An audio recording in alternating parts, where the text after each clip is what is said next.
Welcome back to No Overtime. Today we will discuss a big trade in the NBA and drama in the New York Jets organization. We're going to start off in the NBA and discuss a big trade between the New York Knicks and the Minnesota Timberwolves.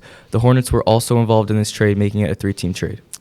Yeah, so the Knicks are going to receive Karl-Anthony Towns from the Timberwolves and the draft rights to James Nagy via the Hornets. And the Timberwolves are going to receive Julius Randle and Dante DiVincenzo from the Knicks and Keita Bates-Diop from the Knicks and a future first-round pick. And then the Hornets are just going to get a few role players and some future second-round picks. So not much that they got there. Yeah, so what are your thoughts on this trade? Well, honestly, for the Knicks' perspective, they never really had like a dominant big man to run their five. Julius Randle was never really that guy to be their center. So I think adding Karl-Anthony Towns makes them a way better team. But in terms of the Timberwolves, I think they got way worse. I think this was a bad trade for them. I think this definitely hurts their odds in the playoffs next year, especially since they were finals favorites. But I think it's gonna be tough for them to bounce back. What do you think? Yeah, so looking at this in the Knicks perspective, I think we get the best player in the trade in Karl-Anthony Towns. Obviously, he's a huge improvement from Julius Randle. He could shoot the three, but losing DiVincenzo is a huge loss. He was in the playoffs. He kind of saved our season, had a bunch of clutch shots, and I think we're really going to feel it in the season. If we get injuries again, like a guy like him, you're going to need him. And now we lose that bench piece. I think our depth is definitely worse, but yeah, I don't know. I think, honestly, both teams don't get much better, but we'll have to see how he performs. And it's going to be interesting to see the dynamic between Julius Randle and Anthony Edwards because both of them are kind of ball hogs in a way. They both like to look for their own shots, so it's going to be interesting to see how they play with each other when the season comes around. So let's move on to the drama in New York. Robert Saleh gets fired after starting off 20-36 and being the coach for 4 years. So what are your thoughts on this move? So obviously the Jets are 2-3, which is not where they want to be right now. And the Jets organization actually said that they weren't happy with where they were, and they kind of put all the blame on Saleh, which I feel like is kind of unfair because the Jets' main weak point is their offense. They have a terrible offense right now. At least they have the pieces to have a good offense, but their offense right now is just terrible. And I think that's mainly Nathaniel Hackett's fault. So I think firing Saleh it's not the right move, but I think what do you think? I mean, 4 years is a long time to have that many losing seasons. So I think they should have. I mean, we just saw Nathaniel Hackett isn't going to be play calling anymore, but I think it's also something there with Rodgers. He's got a connection to Nathaniel Hackett. So I don't know if this was the right move, but obviously something needed to be changed, and that's what they decided to do. So we're going to have to see how this carries over onto Monday Night Football. And I think now let's transition into our picks for Week 6 of the NFL. Let's start off, with the Jets playing the Bills on Monday night. Who do you have? So I'm going to take the Bills here because I think the Jets, they just had all this change with their staff. I think they're not going to come into this game super prepared. Obviously, the Bills are still the favorite to win the NFC or the AFC East, and they're obviously Josh Allen, who's an MVP favorite, and the Bills are just really good. Yeah, both teams coming off pretty bad losses. Josh Allen looked terrible last game, but I think that also has to do with, not having a guy like Khalil Shakir play. I think he's going to make a big difference, but the Jets' defense is good. I think this is going to be a low-scoring game, but I do think the Bills are going to win. I don't think the Jets have really found their groove yet.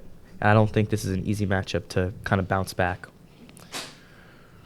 And now for the Bucs versus the Saints. So in this matchup, I have the Bucs, basically mainly because of Baker Mayfield. He's obviously still a great quarterback for them, and obviously he has great receivers in Godwin and Evans, and their defense is finally starting to come around a little bit.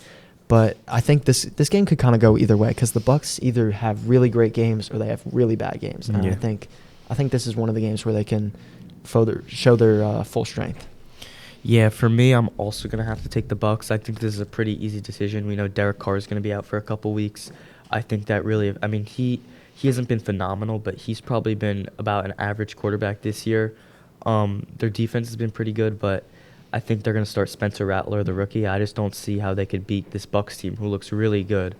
I think, Bucs are going to score maybe 27 points. I mean, they score a ton every week, even against a good defense. So I just don't see how the Saints could really compete with that.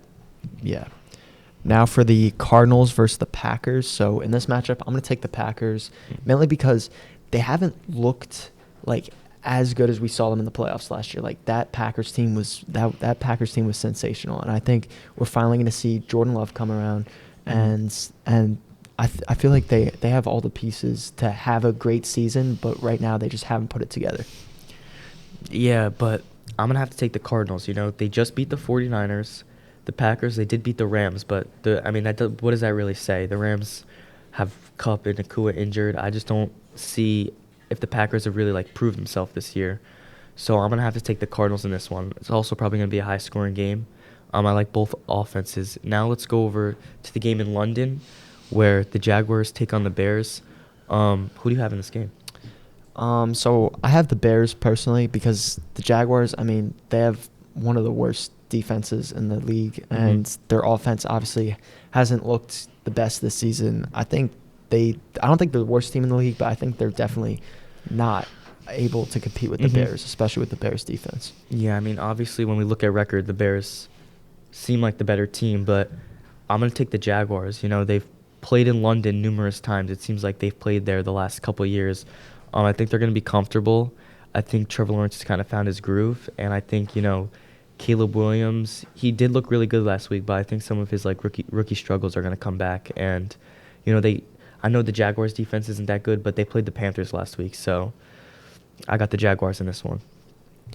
And now for what could be the game of the week, the Lions are going to travel to Dallas, and they will play the Cowboys.